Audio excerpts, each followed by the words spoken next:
Hello दोस्तों, क्या हाल है। तारीख आज 5 अगस्त 2026 दिन बुधवार। इन में देश भर की तमाम बड़ी खबरों पर नजर डालते हैं। देखिए दोस्तों, सबसे पहले तो आज के कुछ बड़े इवेंट। आज 5 अगस्त से महाराष्ट्र में डॉक्टरों की अनिश्चितकालीन हड़ताल होने जा रही है, जिसके चलते मुंबई समेत पूरे राज्य में ओपीडी सेवाएं आज बंद रहेगी। राज्य के सभी सरकारी मेडिकल कॉलेजों की ओपीडी सेवाएं भी बंद रहेगी। Maharashtra association of resident doctors की तरफ से आज यह हड़ताल का ऐलान किया गया है। अब यह हड़ताल क्यों की जा रही है, तो इसके पीछे डॉक्टरों की कुछ प्रमुख मांगे हैं, जिनकी डिटेल्स भी आप देख सकते हैं। और रिपोर्ट्स आ रही है कि कल 6 अगस्त से इमरजेंसी सेवाएं भी बंद हो सकती हैं। वहीं आज 5 अगस्त को दिल्ली के जंतर मंतर पर ईपीएस 95 पेंशनर्स की तरफ से भी राष्ट्रव्यापी प्रदर्शन किया जाएगा। केंद्र सरकार को यह अल्टीमेटम दिया गया है और इस प्रदर्शन का मकसद केवल पेंशन बढ़ाने की मांग ही नहीं है, बल्कि देश भर के लाखों सेवानिवृत्त कर्मचारियों की सम्मानजनक जीवन, सामाजिक और स्वास्थ्य सुरक्षा का सवाल है। एक तो पेंशनर्स की सबसे बड़ी मांग यह है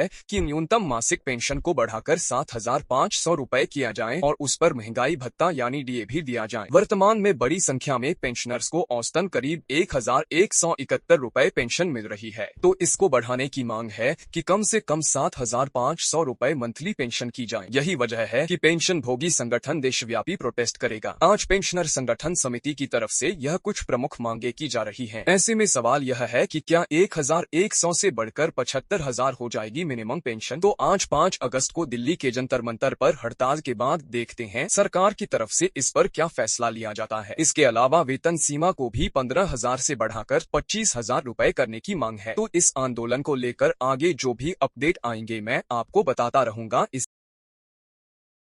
और वैसे पीएफ खाता वालों के लिए एक और अपडेट आ रहा। ईपीएफओ की तरफ से नोटिस जारी किया गया। आज 5 अगस्त को बंद रहेगी कुछ सेवाएं। उमंग ऐप के जरिए भी नहीं होंगे यह काम। दरअसल ईपीएफओ की तरफ से नोटिस जारी किया गया कि आज बुधवार को शाम 6 बजे से लेकर रात 9:03 बजे तक ईपीएफओ का ईफिस ऐप पूरी तरह से बंद रहेगा। तो इस ऐप के जरिए कोई काम नहीं हो पाएगा। लगभग 3:30 घंटे तक यह डिजिटल सेवाएं निरस्त रहेगी। क्यों बंद की जा रही है, तो ईपी अपने सिस्टम को पूरी तरह से अपग्रेड कर रहा है, तो इसके बाद कई नई सेवाएं भी शुरू हो जाएगी, लेकिन इस टाइमिंग तक कई सारी सुविधाएं बंद रहेगी, है ना। और वही खबर है, राजस्थान बिजली विभाग में 2005 पदों पर भर्ती निकली हुई है, जिसने आज 5 अगस्त से ही आवेदन शुरू होंगे। अलग अलग पोस्टों पर यह रिक्रूटमेंट निकली हुई है। और मौसम विभाग की तरफ से बड़ा अपडेट देखिए। आज 5 अगस्त को उत्तर भारत के 7 राज्यों में अति भारी बारिश की चेतावनी है। 20 से ज्यादा जिलों में मौसम का अटैक देखने को मिलेगा। आगे अपन जानेंगे और भी पूरे मौसम समाचार विस्तार से। वहीं हिमाचल प्रदेश में मणिमहेश यात्रा के लिए ऑनलाइन पंजीकरण आज 5 अगस्त से शुरू होंगे। हर दिन 5,000 श्रद्धालुओं को अनुमति मिलेगी। इस ऑनलाइन ऑफिशियल वेबसाइट के माध्यम से आवेदन कर सकते हैं श्रद्धालु। और जम्मू कश्मीर को पूर्ण राज्य का दर्जा देने की मांग को लेकर आज 5 अगस्त को प्रदर्शन की रणनीति बनाई जाएगी। सांसद और इंडिया गठबंधन के नेताओं को विरोध प्रदर्शन के लिए आमंत्रित किया गया है। वहीं 5 अगस्त को देश के कई राज्यों में स्कूल वगैरह भी बंद रहेंगे। भारी बारिश के चलते आज स्कूलों में छुट्टियां घोषित की गई है। अलग अलग राज्यों के अलग अलग जिला प्रशासन की तरफ से। और नीट पेपर लीक आंदोलन के बाद अब सीजेपी यानी कॉकरोच जनता पार्टी अपनी अगली रणनीति बनाने के लिए तैयार है। आज 5 अगस्त को संभाजी नगर में कोर कमेटी की बड़ी बैठक भी होगी। और वहीं राजस्थान में 3rd ग्रेड टीचर्स के ट्रांसफर का मुद्दा एक बार फिर से गमा गया है। 8 साल से तबादलों पर जो रोक लगी हुई है, तो इस मामले को लेकर तृतीय श्रेणी के शिक्षक सरकार से अब आर पार की लड़ाई का आंदोलन शुरू करने जा रहे हैं। आज 5 अगस्त को राजधानी जयपुर से है, जहां महा आंदोलन का ऐलान किया है संघर्ष समिति की तरफ से। वहीं उत्तर प्रदेश में भी अपनी मांगे पूरी न होने के चलते 5 अगस्त से आंदोलन की चेतावनी दी है। यूपी लेखपाल संघ की तरफ से है। राजस्व परिषद को यह ज्ञापन सौंपा गया है और आज 5 तारीख को कार्य बहिष्कार की चेतावनी दी है। संघ ने कई मांगे उठाई हैं,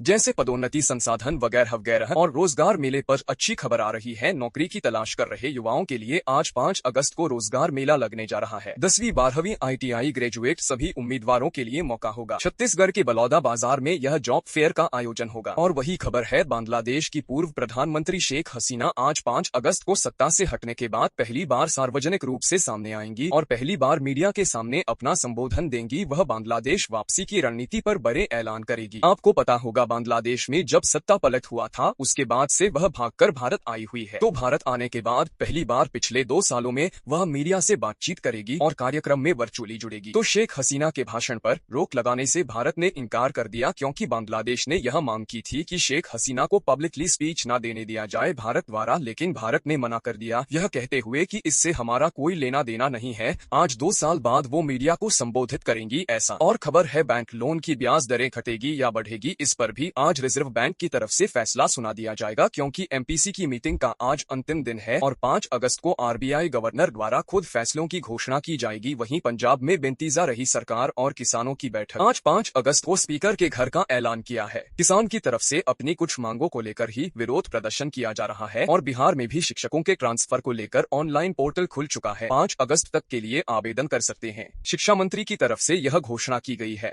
वहीं जम्मू कश्मीर के राजनीति में महबूबा मुफ्ती ने ऐलान किया, आज 5 तारीख को अनुच्छेद 370 को बहाल करने की मांग को लेकर पीडीपी प्रदर्शन करेगी और माफी भी मांगी उन्होंने। और झारखंड में रम्स 2 के निर्माण का विरोध किया गया।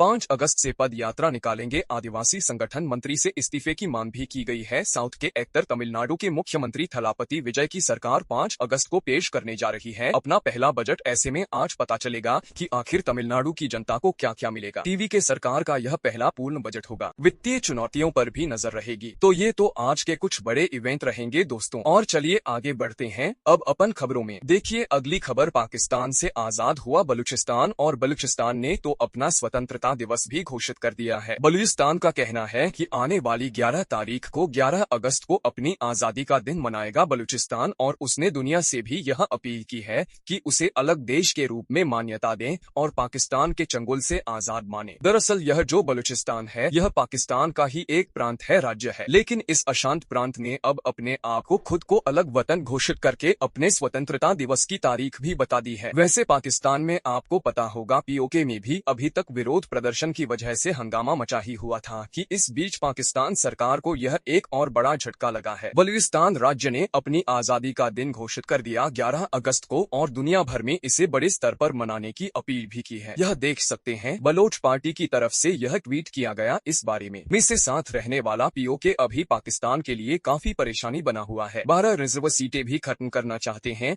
पीओके के प्रदर्शनकारी, लेकिन पाकिस्तान सरकार उनकी मांगे नहीं मान रही है। और एक भारत के मुद्दे से जुड़े अपडेट पर भी खबर देखिए। राष्ट्र हित में जो भी जरूरी होगा वो हम करेंगे। पाकिस्तान की 250 चीनी होपविक तैनाती पर भारत ने करारा जवाब भी दिया। पाकिस्तान द्वारा सीमा पर यह कुछ तोपों की तैनाती की गई है तो उस पर भारत ने भी करार रुख अपनाते हुए यह बयान दिया है। चलिए अगली खबर देखिए। भारत में जेएनजी की एक और बड़ी जीत हुई। अब 18 साल की उम्र में ही जेएनजी युवा संभाल सकेंगे बड़ी जिम्मेदारी। दरअसल सरकार की तरफ से नियमों में बदलाव किया जा रहा। अब सिर्फ 18 साल की उम्र में ही भारत के युवा जो है वह कंपनियों के एमडी डायरेक्टर वगैरह बन पाएंगे। कंपनियों का यह कानून बदलने जा रहा है। स्टार्टअप्स के लिए भी यह सबसे बड़ी खबर है। बात कुछ यूं है कि भारत की संसद की संयुक्त समिति ने कंपनीज एक्ट में एमडी और पूर्णकालिक निदेशक की नियुक्ति की न्यूनतम उम्र जो अभी 21 साल है उसे घटाकर 18 साल करने का ही सुझाव दिया है।